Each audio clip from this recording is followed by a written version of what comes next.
우리 옆에 계신 분들과 이렇게 한번 인사합시다. 이렇게 합니다. 하나님 나라의 눈뜬 자 됩시다. 네, 하나님 나라의 눈뜬 자. 네, 다 인사하셨습니까? 예. 이렇게 좀 묻고 싶습니다. 여러분들은 하나님의 아들이신 예수님께서 친히 사람의 몸을 입고 이 땅에 오신 가장 큰 이유가 무엇이냐고 묻는다면 뭐라고 대답하실 수 있으실까요? 예. 한번 마음속으로 생각해 보세요. 예수님이 굳이 사람의 몸을 입고 이 땅에 오신 이유가 무엇입니까? 여러 가지 대답이 있을 수 있겠죠. 오늘 구원하러 오시고 또 우리의 일상의 필요나 여러 가지 병 고치는 일도 있었고 복음서에 여러 가지가 있지 않습니까? 그런데요, 성경은 무엇이라고 하냐면 예수님께서 이 땅에 오신 가장 중요하고 최고의 목적은 바로 하나님 나라의 복음을 전하러 오신 줄 믿습니다. 하나님 나라. 그래서 예수님께서 이 땅에 오심으로 하나님 나라가 이미 시작되었고 예수님이 하시는 모든 말씀과 또 가르침, 행하시는 모든 이적들은 하나님의 나라를 깨닫게 하기 위하고 또 그 나라에 들어가는 길을 알려주시기 위해서 하신 모든 사역이 예수님의 사역이었습니다. 그래서 우리 말씀 한 몇 구절을 좀 볼 텐데요. 먼저 복음에 대해서 가장 명확하고 또 이렇게 단도직입적으로 얘기하는 마가복음 말씀과 이 누가복음 오늘 읽고 있는 누가복음 한 구절씩 읽어볼 텐데요. 먼저 마가복음 1장 1절을 한번 읽어볼까요? 마가복음 1장 1절 시작. 하나님의 아들 예수 그리스도의 복음의 시작이라. 하나님의 아들 예수 그리스도께서 이 땅에 오심으로 복음이 시작되었다. 쭉 넘어가면 14, 15절이 있는데요. 마가복음 1장 14, 15절 시작. 요한이 잡힌 후 예수께서 갈릴리에 오셔서 하나님의 복음을 전파하여 이르시되 때가 찼고 하나님의 나라가 가까이 왔으니 회개하고 복음을 믿으라 하시더라. 아멘. 무엇이 가까이 왔다고요? 하나님 나라가 가까이 왔고 회개하고 복음을 믿으라. 그래서 복음을 믿고 회개하고 이 모든 목적은 하나님의 나라와 관련이 있다는 것을 알게 됩니다. 또 오늘 여러 구절이 있지만 오늘 11장을 가지고 20절 말씀에 보면 예수님이 이 귀신을 쫓아내주는 사건과 관련하여 이런 말씀을 하시는데요. 우리 누가복음 11장 20절을 한번 같이 읽겠습니다. 시작. 그러나 내가 만일 하나님의 손을 힘입어 귀신을 쫓아낸다면 하나님의 나라가 이미 너희에게 임하였느니라. 아멘. 우리가 이 몇 구절만 읽어도 하나님의 나라가 다양하게 얘기되는데 이미 시작되었고 귀신을 쫓아내는 일과 관련해서 이미 너희에게 임하였느니라. 예수님이 오심으로 시작되었다.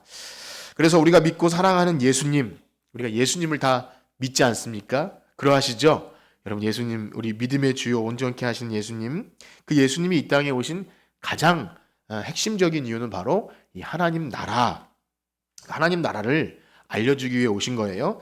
그래서 예수님께서 우리를 위해 십자가에서 죽으시고 부활하시고 승천하는 이 모든 일들, 그래서 우리가 복음이라고 말하는데 결국에는 이 모든 예수님의 죽으심과 부활하심, 승천하심 이 십자가 사건조차도 그게 최종적인 목적이 아니라 우리를 하나님 나라를 알게 하고 들어가기 위해서 예수님이 그 모든 일을 하셨다는 것입니다. 그래서 즉 우리가 복음을 이야기할 때 예수님의 십자가 사건, 죽으심과 부활을 핵심적인 이야기라고 할 수 있는 것도 바로 그 일을 통해서 우리가 하나님 나라를 알게 하시고 들어가게 하시는 이 그 일 때문에 우리가 예수님의 가장 큰 일은 십자가와 부활을, 죽음과 부활을 이렇게 복음의 핵심으로 얘기하는 것이죠.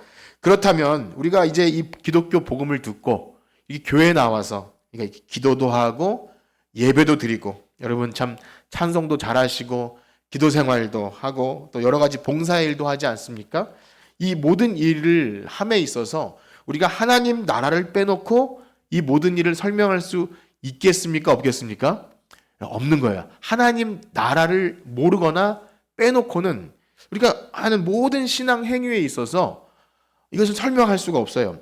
그런데 의외로 우리는 이 하나님 나라에 대해서 잘 모르거나 혹은 축소시켜서 이해하거나 아니면 다른 종교에서 말하는 어떤 극락이나 무릉도원, 서양에서는 파라다이스라고 말하는 어떤 죽어서 가게 되는 좋은 것쯤으로만 알고 있는 사람들이 대부분일 수 있다는 겁니다. 여기 계신 분들이야 그렇지 않을 수 있겠지만, 제가 작년에도 하나님 나라에 대해서 많은 말씀을 드렸고 했는데, 어쨌든 대부분의 신자들도 사실 그러하더라는 거죠. 그런데 사실 그보다 더 큰 문제는 뭐냐면, 교회에서 오랜 시간 출석하고 종교 생활은 하지만 성경에서 분명히 말하고 있는 이 예수님이 전한 하나님 나라에 대해서 사실상 별로 무관심해요. 무관심하고 큰 기대도 없어요. 그리고 죄송하지만 좀 알고 싶지 않아요. 내가 굳이 그것까지 알아야 되나? 죽어서 천국 가는 거냐 마는 거냐, 이 정도만 알려주시면 된다. 그러다 보니까 예수님께서 산상수훈에서 하나님 나라와 관련된 복에 대해 얘기해도 별로 그렇게 난 그런 복 원치 않습니다. 그리고 하나님 나라의 질서대로 하나님 나라는 이런 것이다, 밭에 감추어진 보배다, 이런 얘기를 하셔도 별로 이렇게 관심이 없어요. 여러분은 관심이 있으십니까? 없으십니까? 예. 나는 하나님 나라를 안다 하고 나도 예수 믿고 교회 다니니까 천국 간다고 하면서도 실제 예수님이 말씀하신 하나님의 나라에 대해서는 그렇게 큰 관심이 없다는 것을 우리가 이제 조금씩 천천히 물어보면 발견이 됩니다. 그렇습니다. 이것은 매우 사실 심각하고 중대한 일입니다. 그렇지 않을까요? 예수님이 오신 목적이 하나님 나라인데 나는 그 나라에 대해서는 별로 관심이 없고 알고 싶지도 않은데도 난 예수 믿고 천국 간다라고 말한다면 이것은 좀 많은 문제가 있는 거예요. 분명히 성경은 하나님 나라에 대해서 하나님 나라는 여기 있다 저기 있다 말하지 않고 이미 너희 가운데 있느니라 라는 말씀도 있고요. 또 하나님 나라의 복에 대해서 산상수훈은 가난한 자가 복이 있고 우는 자가 복이 있고 내 이름을 위해서 핍박받는 자가 복이 있다, 뭐 이렇게 복에 대해 얘기하셔도 좀 갸우뚱하죠. 그리고 하나님 나라에서 큰 자는 지극히 작은 자를 하나를 주님께 내가 종이 되어 섬기는 자, 뭐 이렇게 또 하나님 나라를 말씀하실 때 과연 우리는 이런 복, 또 이런 삶 살기를 원하십니까? 어떠세요? 하나님 나라가 그렇다고 한다는데 뭐죠? 이렇게 관심과 생각과 사실 말씀드리는 저조차도 이런 복, 가난한 자의 복, 혹은 예수님의 이름을 위해 핍박받는 자가 복이 있다, 이렇게 말씀하실 때 선뜻 네, 저도 그 복 받고 싶습니다. 저도 그 나라 가기 위해서 예수님 따라 자기 십자가 지고 따라가고 싶습니다. 이런 마음이 물씬 그냥 막 한 번에 막 드는 것이 어렵습니다. 만약에 그렇다고 말한다면 좀 너무 위선적이고 과장된 것일 수도 있어요. 그래서 누구나 하나님 나라에 대한 복음을 듣고 나도 그 복 받고 싶습니다, 그게 따라가고 싶습니다라고 선뜻 대답한다는 것은 둘 중에 하나일 거라고 여겨요. 진짜 성령님의 큰 은혜로 막 역사하시거나 아니면 잘 모르지만 그냥 위선적으로 그냥 뭐 좋은 거겠거니 하고 대답하는 것일 수 있지 않을까 싶은 거예요. 그래서 하나님 나라는요, 하나님 아들이 직접 사람의 몸을 입고 이 땅에 오셔서 가르치셔야 깨닫게 되고 그것도 쉽지 않다는 거예요. 그러니까 하나님이 직접 왜 사람의 몸을 입고 오셨을까를 생각할 때 그걸 아셔야 돼요. 하나님의 나라는 그토록 쉽게 알 수 없는 거예요. 그야말로 거듭나지 않으면 알 수 없다. 특별히 하나님 나라를 얻게 하기 위해서 예수님이 십자가에서 자신의 목숨을 내어줄 정도로 큰 희생을 치르셔야 그나마 우리가 알 수 있고 볼 수 있다라는 겁니다. 그러므로 참되게 구원받은 성도라면 이 예수님이 전하신 하나님의 나라를 정말 바로 알고 그 나라에 관심을 갖고 소망을 두는 것이 당연한 것이겠죠? 여러분 어떠십니까? 여러분 구원받은 하나님 백성이십니까? 예, 그렇다면 하나님 나라가 무엇인지 알고 싶고 보고 싶고 또 관심이 있어서 그 나라가 도대체 무슨 나라인지, 이것은 너무나 당연한 것입니다. 그러나 그것이 그렇게 쉽지 않은 것이 현실입니다. 예수님이 오셨을 때도 그랬고 지금도 그렇고, 그래서 예수님이 그렇게 무서운 말씀을 하셔요. 나더러 주여 주여 하는 자마다 다 하나님 나라에 들어갑니까? 못 갑니까? 못 간다는 거예요. 나더러 주여 주여. 우리가 주여, 주님 고백하는 거잖아요. 주님, 주여 요즘에 잘 주여 삼창하고 기도하고 또 무슨 순간에 예수님 나의 주인이십니다 고백하더라도 하나님 나라에 대한 관심이 없는 자는 사실 그렇다는 것이고요. 예수님의 비유 가운데 보면 하나님 나라의 복음을 씨앗을 뿌리지만 모든 씨가 다 결실을 맺지 못한다는 말씀을 하시죠. 그리고 알곡만 있는 것이 아니라 무엇이 섞여 있습니까? 가라지가 섞여 있어요. 좀 무서운 사실이죠. 하나님 나라가 그렇다고 합니다. 무엇보다 죄악된 인생들은요, 하나님 나라의 복음을 전하러 오신 예수님을 미워하더라는 거죠. 우리가 성경을 보면 얼마나 예수님에 대한 대적자들이 많은지 몰라요. 바리새인과 율법 교사들을 시작해서 예수님이 하나님 나라의 복음을 전하셔도 달려들어서 멱살을 잡고 막 쫓아다니면서 예수님을 죽이려고까지 막 혈안이 되더라는 거예요. 그들은 율법을 알고 자기 스스로 하나님 나라 백성이라고 여기는 자들까지도 하나님의 아들이 오셔서 그거 아니야, 하나님의 나라는 그거 아니야 라고 말하면 너무 기분 상하고 모욕감을 느끼면서 어디서 되도 않는 소리를 하냐고, 그게 무슨 복이냐고 막 따지는 것이 죄악된 인생들이라는 겁니다. 도대체 왜 이런 일이 일어납니까? 죄인들은요, 그들의 눈이 가리워져 있고 어두워져 있어요. 사실은 죽은 거나 마찬가지입니다. 그래서 성경이 말하는 하나님의 나라에 대해서는 사실상 맹인 상태예요. 볼 수 없는, 실제 우리의 육신이 눈이 떠 있어도 하나님 나라에 대해서는 죽은 것과 같다, 맹인이다 이렇게 말하죠. 그러다 보니까 아무리 성경을 들어도, 말씀을 들어도 내가 원하는 방식대로만 해석이 돼요. 내가 원하는 나라, 내가 주인 되고 내게 만족을 주고 내 기도가 응답되고 그러니 나에게 유익되는 것이 복음이다, 이렇게 내 방식대로 문제 해결과 그거면 좋다, 그러면 천국이고 구원이다, 이렇게 말하는 게 됩니다. 그러니 당초에 예수님이 이 땅에 오셔서 하시는 모든 일들이나 그분의 말씀, 이거에는 관심이 있을 수가 없는 거예요. 듣기는 들어도 들리지 않고 보기는 보아도 볼 수 없어요. 그래서 설교가 되어도 지루하고 졸릴 수밖에 없는 것이지 않겠습니까?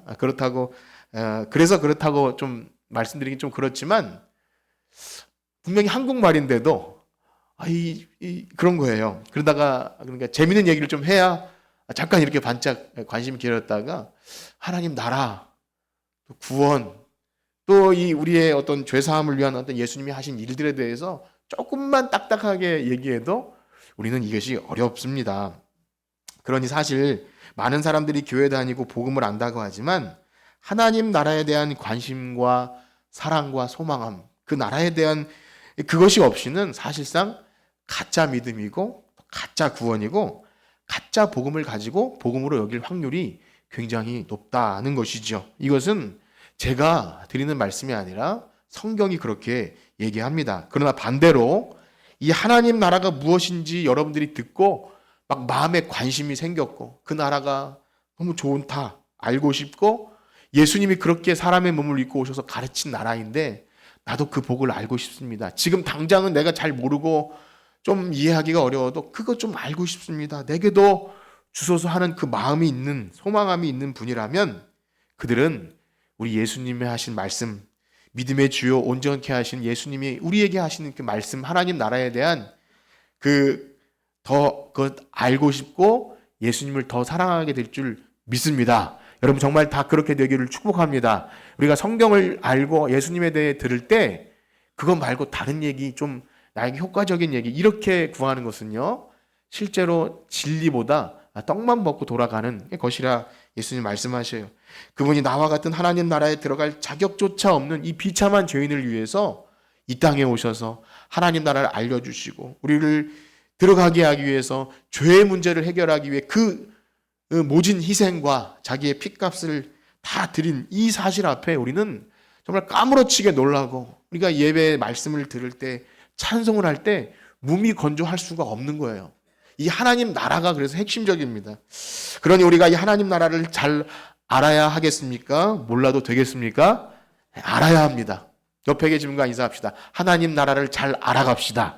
하나님 나라, 이거 모르면 죽는 거예요. 이거 모르면 헛된 신앙 가질 수 있습니다. 그러나 그것이 우리가 노력한다고 열심히 낸다고 우리가 이렇게 인사한다고 해서 막 되는 것도 또 아닙니다. 그럼 뭐 어쩌라는 겁니까? 때로는 그래서 저도 그런 생각을 해봐요. 어떤 분도 그런 말씀을 하시는데 이렇게 좀 안개처럼 뿌옇게 말고 하나님이 어느 날 마음 먹고 하나님 나라에 대해서 마치 영상으로 찍어서 보여주시듯이 이걸 언제나 유튜브를 켜면 볼 수 있듯이 하나님 나라를 볼 수 있게 그렇게 딱 해주시면 얼마나 좋겠어요. 그렇죠? 우리가 희미하게 뭐 들여도 자꾸 성경은 보기는 보아도 볼 수 없고 듣기는 들어 알 수 없다 이렇게 하지 마시고 그냥 딱 보면 누구든지 하나님 나라에 대한 소망감이 막 물씬 생기도록 보여주시면 얼마나 좋겠습니까? 여러분 그렇죠? 저도 그런 마음이 항상 있어요. 설교 준비를 하면서 항상 그런 마음이 있어요. 왜 이것을 비밀로 감춰 놓으시고 매주 힘들게 이 부족한 목사의 설교를 통해서 찔끔찔끔 이렇게 듣게 하실까? 그래서 자꾸만 오해가 되고 내가 듣고 싶은 대로 듣고 다른 사상이 들어오게 되지 않나? 이런 생각도 해보게 되는데요. 그러지 않아도 우리는 어려서부터 생각하는 것이 악하고 늘 내가 원하는 방식대로 내 소견에 좋은 대로 이해하는 것이 우리에게 박혀진 그 죄악된 습성인데 우리에게 이 어려운 일을 하게 하시는 이유는 도대체 뭘까요? 그러나 사랑하는 성도 여러분, 우리가 하나님의 뜻과 계획을 다 알 수 없지만 분명한 사실은 그럼에도 불구하고 하나님이 우리에게 하나님 나라를 알게 하도록 주신 것은 이 성경 말씀임을 믿으시길 축복합니다. 그리고 성령님을 보내셔서 이 설교에 미련한 것으로 하나님의 귀한 비밀을 우리에게 드러내시는 분임을 믿으시길 축복합니다. 그래서 우리 성경 한 구절 읽겠는데요. 고린도전서 1장 20절에서 24절 말씀입니다. 고린도전서 1장 20절에서 24절입니다. 우리 한번 다 같이 읽어봅시다. 시작. 지혜 있는 자가 어디 있느냐? 선비가 어디 있느냐? 이 세대의 변론가가 어디 있느냐? 하나님께서 이 세상의 지혜를 미련하게 하신 것이 아니냐? 하나님의 지혜에 있어서는 이 세상이 자기 지혜로 하나님을 알지 못함으로 하나님께서 전도에 미련한 것으로 믿는 자들을 구원하시기를 기뻐하셨도다. 유대인은 표적을 구하고 헬라인은 지혜를 찾으나 우리는 십자가에 못 박힌 그리스도를 전하니 유대인에게는 거리끼는 것이요 이방인에게는 미련한 것이로되 오직 부르심을 받은 자들에게는 유대인이나 헬라인이나 그리스도는 하나님의 능력이요 하나님의 지혜이니라. 아멘. 여기 21절에 보면 하나님의 지혜에 있어서는 이 세상이 자기 지혜로 하나님을 알지 못하므로 하나님께서 무엇에 미련한 것으로? 전도에 미련한 것으로. 우리는 이 전도라고 하면 나가서 예수 믿으세요. 그 전도를 생각하는데 이 전도는 사실 그게 아니라 설교를 얘기합니다. 이 프리칭 있죠. 지금 우리가 예배 시간에 하는 설교.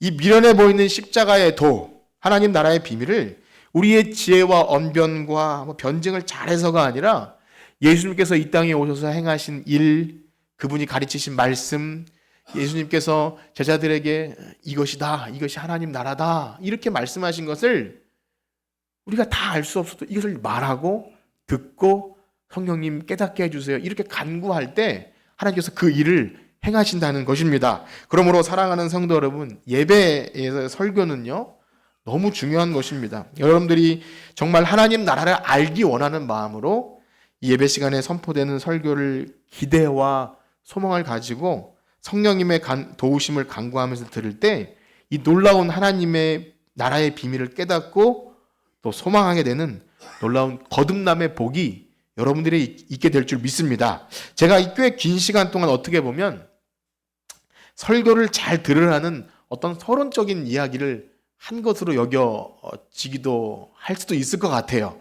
어떻게 생각해요? 제가 이렇게 말씀드리다가 느끼는 것은 아직도 서론이구나. 설교가 중요하니까 잘 들으라는 것인가? 이렇게 생각할 수도 있을 것 같아요. 그런데 그것도 맞지만 사랑하는 성도 여러분, 말씀을 잘 듣지 않으면 우리는 언제나 성경이 말하는 하나님 나라의 복음을 오해합니다. 내 방식대로 해석하고 무엇보다 아무리 이것이 성경 말씀이 말하는 겁니다라고 해도 잘 설득되지가 않아요. 여러분 그렇지 않습니까? 우리가 얼마나 고집이 세고 우리의 삶을 잘 바꾸지 않는 사람들입니까? 그렇죠. 아무리 TV에서 몸신에서 뭐가 나오고 또 뭐 유튜브에서 뭐가 나와서 이거 진짜 좋다 해도 잘 바뀌지 않아요. 우리의 뭐 경제 생활이나 건강 생활이나 믿음 생활에 있어서도 아무리 교회에서 이게 성경 말씀이고 진리입니다 해도 잘 바뀌지 않아요. 뭐 큰 죽을 병이라도 걸리고 이제 뭐 얼마 안 살겠다 이런 위기 상황이 다 닥쳐야 조금 미동을 하는 것이 우리입니다. 그래서 말씀을 잘 듣는다는 것은 내가 집중해서 졸지 않고 최선을 다해서 지식적으로 막 듣는 그것 자체가 아니라 성령님의 도우심을 구하면서 내 생각과 고집을 내려놓고 하나님 말씀이 그러하다면 제 말씀에 순종하게 해주십시오. 여러분, 이런 간구와 기대와 소망을 가지고 그렇게 말씀을 듣는 자가 복된 자인 줄 믿습니다. 그리고 말씀대로 살아갈 수 있는 힘 달라고도 여러분 기도하셔야 됩니다. 이게 진짜 하나님 나라를 아는 자의 기도이고 복인데요. 사실상 오늘 우리가 읽은 본문의 말씀은 기도에 관한 교훈인데 제가 왜 제목을 왜 하나님 나라에 눈뜬 자라고 말했냐면 역시 기도를 가르쳐 주신 예수님은요. 기도도 하나님 나라 백성으로 그렇게 알고 해야 그게 기도라는 겁니다. 즉 제가 서두에 말씀드림처럼 예수님이 가르쳐 주신 기도가 무엇인지를 말씀이 무엇라고 하는지 집중해서 못 들으면 우리는 고작 기도하는 방법, 잘 응답되는 것 그것에 관심이 돼요. 즉 예수님이 가르쳐 주신 기도 안에 하나님 나라 백성의 삶의 원리가 들어있고요. 그래서 그 나라가 얼마나 복된지 알고 우리에게 그 나라를 주신 분이 누군지를 알고 기도하는 것이 핵심적입니다. 그리고 그 나라가 속히 임할 것을 바라고 기도하는 것이 기도의 가장 핵심이에요. 그렇습니다. 사랑하는 성도 여러분, 여러분들은 기도가 무엇이라고 생각합니까? 네, 기도가 뭐죠? 한번 대답해 보세요. 그냥 웅성웅성 대답. 기도가 뭡니까? 네, 뭐 호흡도 나왔고, 뭐 기도생 그럼 옆에 있는 이렇게 물어봅시다. 기도 생활은 하십니까? 물어봅시다. 시작. 네, 기도 깨우려고 질문한 겁니다. 네, 기도 생활. 우리 기도에 관해서 많은 것으로 이야기할 수 있을 것 같아요. 내 소원을 말하는 것, 방금 말씀한 것처럼 호흡, 하나님과 교제, 대화. 조금 더 고상한 방식으로 나가면 명상처럼 침묵 기도, 뭐 관상 기도, 하나님과 깊은 뭐 교제 시간으로 들어간 뭐 다 좋습니다.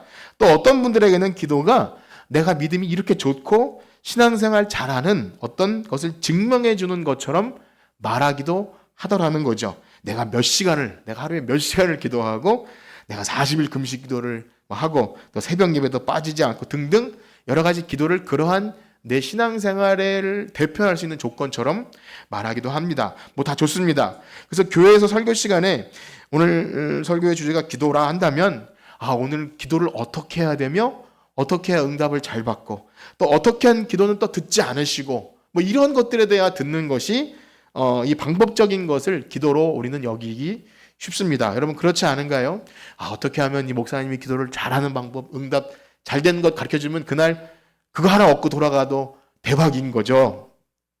그러나 사랑하는 성도 여러분, 성경은요, 내가 기도를 어떻게 정성을 다해 기도하고 길게 기도하고 손 들고 기도하고 금식하고 뭐 그런 방법을 말하지 않습니다. 결국 그러한 것에 대한 방법의 관심은 하나님 나라보다는 나의 어떠함이죠. 이 땅에서의 어떠함, 내 신앙, 내 소원, 나의 종교적인 것. 그 바리새인 서기관이 성전에서 팔 들고 기도하면서 그게 나의 신앙을 증명해내려 했던 그 정도? 아니면 소소한 내 소원을 아뢰는 정도? 아마 그러한 면에서 오늘 그 예수님의 제자 가운데 예수님께 요청하죠. 세례 요한은 제자들에게 기도를 가르쳐 주는데 주님 우리에게도 기도를 가르쳐 주십시오 할 때는 아마 그러한 생각이 있지 않았는가 싶은데요. 우리 11장 1절을 한번 다시 읽어봅시다. 11장 1절 시작. 예수께서 한 곳에서 기도하시고 여짜오되 주여 요한이 자기 제자들에게 기도를 가르친 것과 같이 우리에게도 가르쳐. 아멘. 예수님이 혼자 기도하신 것 같아요. 제자들과 함께 기도할 때도 있지만 예수님은 늘 한적한 곳에서 기도하시는데 이것을 봐서 그랬는지 어쨌는지 제자 중 한 명이 기도를 가르쳐달라 그랬죠. 아마 이 제자는 세례 요한의 제자였을 확률이 높습니다. 그래서 세례 요한은 어떤 사람입니까? 광야에서 메뚜기와 석청을 먹으면서 사람들이 엄청 존경했던 사람이죠. 기도의 사람이었을 거예요. 광야에서 금식도 엄청 많이 했을 것이며 정말 오늘날로 말하면 좀 영역이 있다 할까요? 기도의 능력이 있다고 따지자면 사실 제자들이 보기에 세례 요한이 더 크다고 느끼지 않았을까요? 왜냐하면 사람들은 세례 요한은 먹지도 않고 그렇게 한다 그랬는데 예수님의 별명은 죄인과 세리와 함께 먹기를 탐하고 포도주를 즐기는 사람이다, 이렇게 평가할 정도로 예수님은 그렇게 막 우리가 생각하는 경건하고 고상한 그러한 것은 보이지 않았던 것 같아요. 그래서 어땠든지 예수님이 훨씬 더 위대하다고 세례 요한이 말했으므로 제자들은 그래도 예수님 우리에게도 기도를 가르쳐 주세요, 그렇게 요청합니다. 그런데요, 뭐 이들이 어떤 의도를 가졌든 기도가 어떻게 하는지 묻는 것은 참 귀하다 여겨져요. 여러분 어떠십니까? 여러분 신앙생활하면서 기도를 어떻게 할까 고민하고 좀 가르쳐 달라고 누군가에게 좀 묻고 그러신 적 있으신가요, 혹시? 어떠십니까? 기도를 잘하고 싶으신가요? 어떠세요? 제가 뭐 물어보는데 아무 뭐 반응이 없으셔도 저 혼자 뭐 하겠습니다만은 저는 이렇게 생각이 들어요. 기도에 대해서 특별히 배우지 않아도 어깨 너머로 혹은 야, 저 권사님처럼 저렇게 청산유수처럼 기도하고 싶고, 자, 어떤 권사님 기도가 잘 된다 그러는데 그분의 기도를 좀 받고 싶고, 방언하면 기도가 잘 된다는데 그렇게 하는 식으로 나름대로 기도에 대한 어떤 정리를 스스로 하게 되지 않나 싶습니다. 물론 기도에 관해 아예 관심 없는 것보다 훨씬 낫겠지만 그래도 우리는 예수님께서 가르쳐 주시는 기도가 무엇인지를 알고 그 기도의 핵심적인 가르침을 생각하면 그것은 핵심적이지 않다라는 것을 금방 알게 되죠. 그러면 예수님의 기도는 어떻게 기도에 대해 말씀하십니까? 우리 2절 말씀을 한번 읽어봅시다. 2절 시작. 예수께서 이르시되 너희는 기도할 때 이렇게 하라. 아버지여 이름이 거룩히 여김을 받으시오며 나라가 임하시오며. 벌써 여기까지 읽어도 이게 주기도문이다 이렇게 아실 수 있을 것 같아요. 그런데 가장 기도의 중요한 것은 무엇입니까? 내가 지금 누구에게 기도하고 있는가? 바로 그 기도를 들으시는 분이 누구인지, 그 대상이 누군지 알고 나와 그분의 관계가 뭔지를 알고 기도해야 돼요. 그렇지 않으면 다 꽝이에요. 기도의 대상이 불분명하거나 기도를 들으시는 분과 나와 아무 상관이 없다면 아무리 청산유수로 뭐 금식을 하고 때를 쓰고 아무 의미가 없는 겁니다. 그렇습니다. 전능하신 하나님, 모든 것을 창조하시고 우리에게 가장 좋은 것으로 줄 수 있는 그 하나님을 우리 여기 예수님이 뭐라고 부르라 그러죠? 아버지라고 부르라고 하는 거예요. 그것이 전제되지 않고는, 우리가 아버지와 자녀됨의 전제가 되지 않고서는 무엇을 청산유수처럼 해도 의미가 없습니다. 어떠하십니까? 여러분 기도할 때 하나님 아버지 그렇게 부를 수 있다는 것, 여러분 그것을 귀하고 감사하게 여기십니까? 이것은 너무 엄청난 거예요. 그저 교회에서 하나님을 아버지로 부른다고 하니까 별 생각 없이 하나님 아버지 이렇게 주기도문 할 때도 혹시 그렇게 의미 없이 부르진 않나 모르겠습니다. 물론 그렇게라도 하나님을 아버지라고 부를 수 있는 것은 엄청난 복이에요. 쉽게 되는 건 아닙니다. 우리가 하나님을 아버지라고 부를 수 있고, 어려운 순간에 참 위급하고 다급한 순간에 슬플 때도 아버지 이렇게만 해도 얼마나 위로가 돼요. 그렇죠? 아버지 이렇게 부르는 것은 너무 귀한 거예요. 근데 때로는 우리 믿은 지 오래되신 분들은 때로는 이 아버지가 상투적일 수 있다는 생각이 들어요. 제 생각이겠지만 어떤 분들은 기도할 때 아버지 하나님을 너무 많이 반복, 아버지 하나님 좋은 것이긴 하지만 이렇게 부를 때 또 위급한 순간에 아버지, 주여 아버지 다 좋아요. 그런데 이런 생각을 한번 해보는지 모르겠어요. 예수님이 제자들에게 너희는 기도할 때 이렇게 기도해라. 아버지 이렇게 시작하는 그 아버지, 그것은요 예수님에게도 그분이 아버지인 거예요. 예수님이 아버지라고 부르는 그 하나님과 제자들을 연결시켜 주신다는 거예요. 예수님은요 그 아버지께 언제나 기도를 통해서 묻고 교제하시면서 그분의 뜻을 구합니다. 그 너무나 친밀한 관계 있죠. 예수님께서 하나님을 아버지라고 부를 때 그 관계는 도대체 어떤 관계입니까? 우린 그것을 알아야 합니다. 우리는 지난주에 어떻게 예수님은 제자들을 사랑하시되 끝까지 사랑하실 수 있을까? 이런 질문을 드리면서 그 이유가 무엇이라고 말씀을 드렸습니까? 그 이유는 창세전에 예수님이 하나님 아버지와 누리셨던 사랑이 있었기에 가능하다. 그래서 그 친밀한 사랑이 흘러 넘쳐서 이 세상 사람들에게 하나님의 사랑이 이 세상에 그렇게 드러날 수밖에, 제자들을 목숨까지 내어줄 정도로 사랑하는 사랑으로 되었다라는 말씀을 드렸어요. 그래서 우리가 뭐 용서, 사랑, 예배 모든 것을 알기 전에 삼위 하나님이 누리셨던 그 영광과 사랑과 그 아름다움을 우리가 좀 관심 있게 집중하지 않으면 하나님의 나라, 이 모든 것들에 대해서 좀 너무 희미합니다. 그래서 그 사랑이 어떻게 제자들에게 기도의 모습으로 나타나는지를 알기 위해서 지난주에 읽었던 그 요한복음의 예수님의 좀 기도를 좀 다시 읽길 원하는데요. 요한복음 17장 말씀입니다. 우리 저와 여러분들이 한번 교독해 볼 텐데요. 우리 잘 좀 깊이 좀 읽어보면 좋겠는데요. 제가 21절부터 26절까지 교독하겠습니다. 제가 먼저 읽겠습니다. 아버지여, 아버지께서 내 안에 내가 아버지 안에 있는 것 같이 그들도 다 하나가 되어 우리 안에 있게 하사 세상으로 아버지께서 나를 보내신 것을 믿게 하옵소서. 내가 주신 영광을 우리가 하나가 된 것 같이 그들도 하나가 되게 하려. 곧 내가 그들 안에 있고 아버지께서 내 안에 계시어 그들로 온전함을 이루어 하나가 되게 하려 함은 아버지께서 나를 보내신 것과 또 나를 사랑하심 같이 그들도 사랑하신 것을 세상으로 알게 하려 함이로소이다. 다 있는 곳에 나와 함께 있어 아버지께서 창세 사랑하심으로 내게 주신 나의 그들. 의로우신 아버지여, 세상이 아버지를 알지 못하여도 나는 아버지를 알았사옵고 그들도 아버지께서 나를 보내신 줄 알았사옵나이다. 내가 아버지의 이름을 그들에게 알게 하였고 또 알게 하리니 이는 나를 사랑하신 사랑이 그들 안에 있고 나도 그들 안에 있게 하려 함이니이다. 아멘. 계속 반복되는 말이 아버지요. 그리고 그 사랑, 아버지의 사랑이 그 제자들에게도 함께 있기를 원합니다. 예수님의 기도를 잘 들어보세요. 하나님을 너무나 사랑합니다. 그리고 그 사랑 가운데 제자들을 초청하고 있는 거예요. 그들도 이 사랑을 알게 해주십시오. 그러니까 하나님과의 관계가 제대로 되지 않은 상태에서 무엇을 구하는 것이 의미가 없어요. 그래서 이 하나님을 아버지라고 부를 수 있는 이것은 어마어마한 실체를 담고 있습니다. 삼위 하나님이 누리셨던 그 영원한 사랑 관계를 우리가 주목하게 돼요. 우리가 교회 나와서 예수 믿고 뭐 찬송하고 뭐 좋은 일도 하고 여러 가지 말을 하지만 이 삼위 하나님의 존재와 그분의 사역과 그 사랑을 우리가 집중하지 않으면 사실 모든 것은 다 의미가 없어요.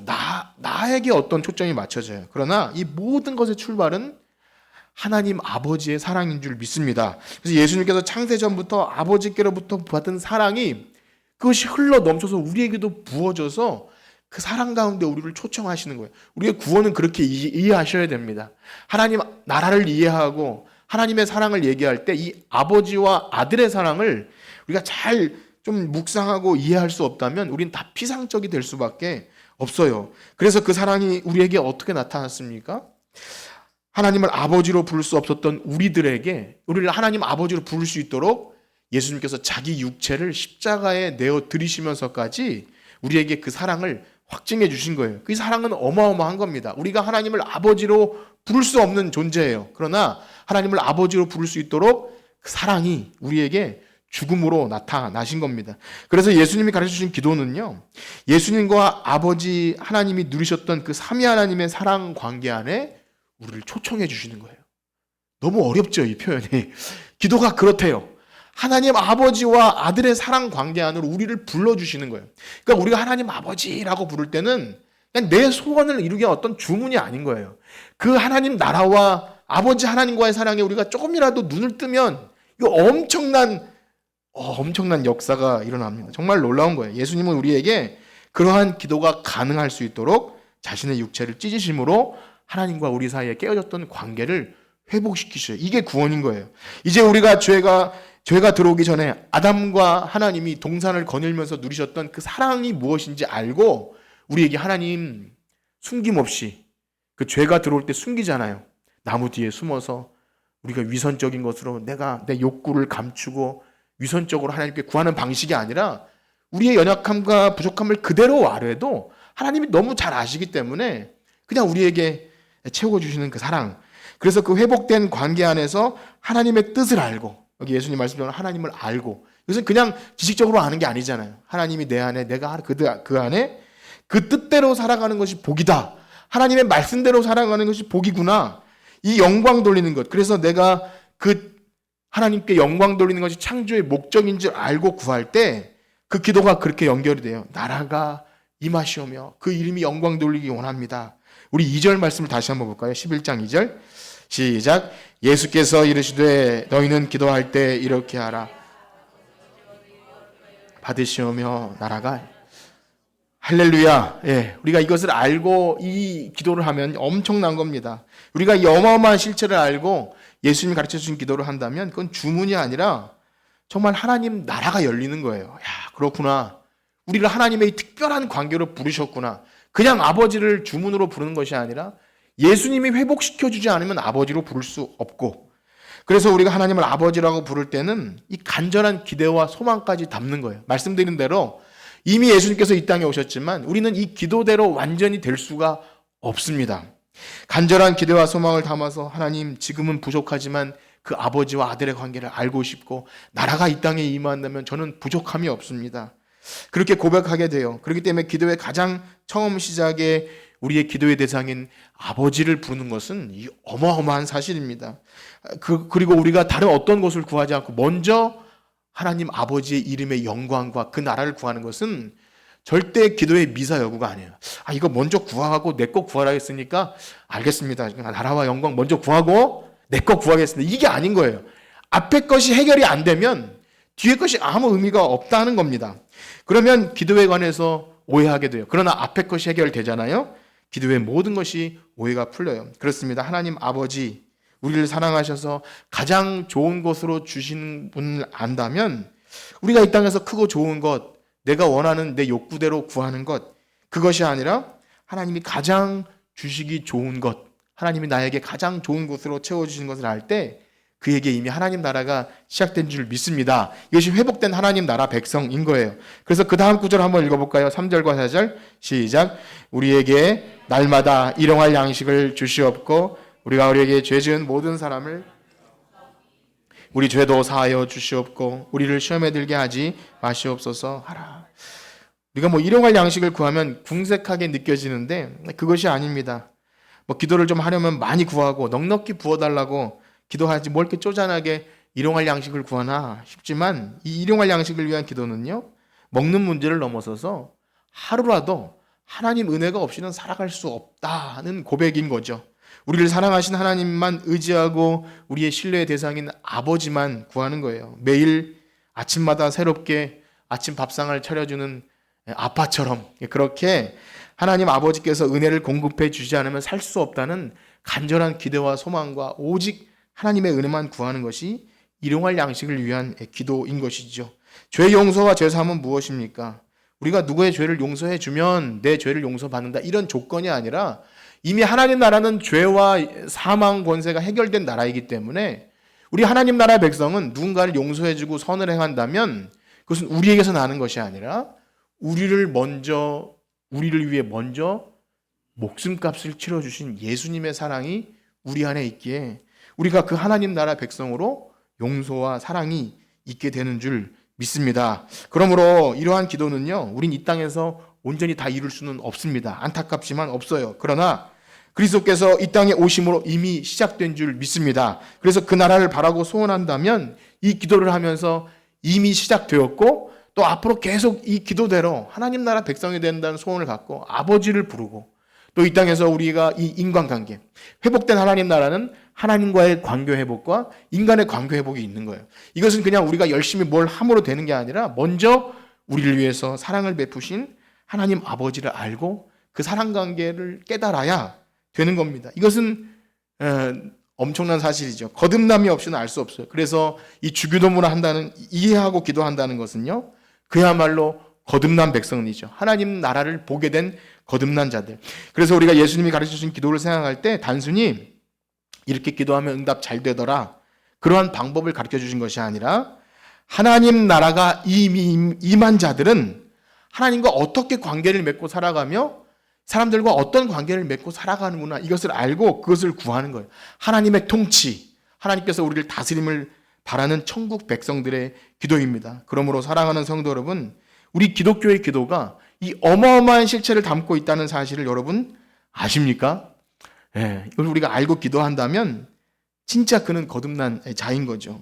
하나님의 이름과 영광과 나라가 얼마나 위대한 것을 알고 기도하는 것, 이것을 알고 기도하면 우리가 아버지를 부르기만 해도 엄청난 위로와 기쁨과 평강을 얻게 될 줄 믿습니다. 그렇습니다. 우리의 죄와 욕심과 거짓과 위선, 그 무엇으로도 하나님께 감출 수 없어요. 우리가 아무리 미사 여구를 해서 뭐 대단한 것을 말해도 하나님께 숨길 수가 없기 때문에, 우리가 그 아버지를 알고 구한다면 가장 좋은 곳으로 주실 줄 알기 때문에, 이런 방법 저런 방법 뭐 이렇게 하니까 기도가 잘 된다 하더라, 이거는 아무 의미가 없어요. 그거 말고 먼저 하나님 아버지를 아시길 축복합니다. 하나님 아버지를 우리의 주심, 그 이후에 이것을 잘 알게 되면 그 이후에 나오는 이 말씀들을 오늘 다 읽지 않겠지만 이 부분 한번 읽어볼까요? 9절에서 12절, 9절에서 12절입니다. 시작. 내가 또 너희에게 이르노니 구하라 그리하면 너희에게 주실 것이요, 찾으라 그러면 찾아낼 것이요, 문을 두드리라 그러면 너희에게 열릴 것이니 구하는 이마다 받을 것이요, 찾는 이는 찾아낼 것이요, 두드리는 이에겐 열릴 것이라. 너희 중에 아버지 된 자로서 누가 아들이 생선을 달라 하는데 생선 대신 뱀을 주며 알을 달라 하는데 정갈을 주겠느냐. 그렇습니다. 우리는 이 말씀을 들을 때 뭐 구하라 찾으라 그러면 마치 도깨비 방망이처럼 뭐든지 팡팡 이루어지는, 막 이렇게 착각하기 쉬운데 11절 말씀을 빼놓고는 설명이 안 됩니다.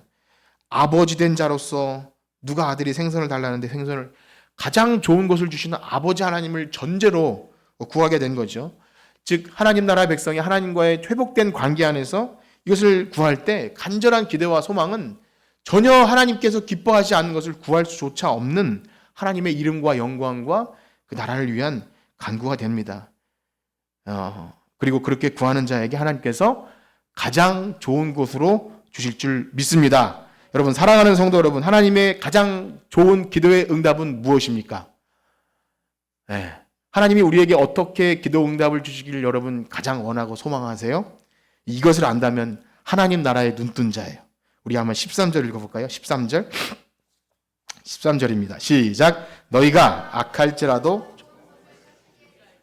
하물며 너희 하늘 아버지께서 구하는 자에게 성령을 주시지 않겠느냐. 아멘. 무엇을 주신다고요? 여러분, 성령을 가장 최고의 기도 응답으로 여기십니까? 잘 생각해 보세요. 정말 그냥 생각 없이 하면 하죠. 정말 이것입니까? 여러분, 기도하고 바라고 소원하는 것이 성령입니까? 이거 엄청난 사실이에요. 성령님을 주신다는 건요, 하나님 자신을 우리에게 주신다는 거예요. 그러면 이건 어마어마합니다. 성령 하나님이 우리 안에 거하셔서 우리와 같은 비천한 인생의 삶에 들어오셔서 우리와 하나 되길 원하신다는 거예요. 예수님의 기도처럼 나와 아버지가 하나 되는 것은요, 성령이 아니고선 깨달을 수 없고 알 수도 없어요. 이 중생의 비밀과 거듭남, 또 회심, 이 모든 하나님 나라에 눈뜨는 일은요, 성령께서 우리에게 말씀을 깨닫게 하셔서 우리의 어두웠던 눈을 뜨게 하지 않으면 불가능합니다. 그러므로 이 성령께서 우리에게 거하심을 바라는 자는요, 구원의 비밀, 하나님 나라의 비밀, 우리가 이 땅에 살아가는 이 세상의 소망, 썩어질 것들을 바라는 것이 아니라 어떤 것이 진짜 가장 좋은 것인지 알려주시는 분도 바로 성령 하나님이신 줄 믿습니다. 그러므로 우리가 지금 방금 이 예수님의 말씀을 피상적으로 여기지 마십시오. 난 가장 좋은 거 성령 아니고 그냥 돈이었으면 좋겠다. 혹은 뭐 잘 되는 건강이었으면 좋겠다. 그것보다 더 위대한 것, 비교할 수 없는 위대함은 하나님이 우리 안에 거하시는 것인 줄 믿습니다. 성령님을 구한다는 건 영생의 비밀을 깨닫는 거예요. 죽어도 변함없는, 죽어도 영원토록 이어지는 하나님 나라는 성령이 우리 안에 오시는 것입니다. 그러므로 오늘 말씀을 마치면서 여러분 간절한 기대와 소망, 기도의 삶을 살아가시면서 성령님을 구하는 삶, 그런 하나님 나라의 눈뜬 자 되시기를 주님의 이름으로 축복합니다. 기도하겠습니다. 하나님, 아무리 많은 얘기와 설득과 설명도 성령께서 우리 안에 오셔서 깨닫게 하지 않으면 우리는 늘 눈 감은 자이고 어두운 자입니다. 그러나 바라옵고 원하옵기는 아버지, 우리 안에 들어오셔서 성령님으로 우리 어두웠던 마음, 딱딱해진 심령을 기경하시고 새로운 새 마음을 주셔서 하나님의 말씀이 이해되고 하나님 나라를 볼 수 있는 거듭난 우리 모두가 되게 하여 주시옵소서. 감사하며 예수님의 이름으로 기도합니다. 아멘.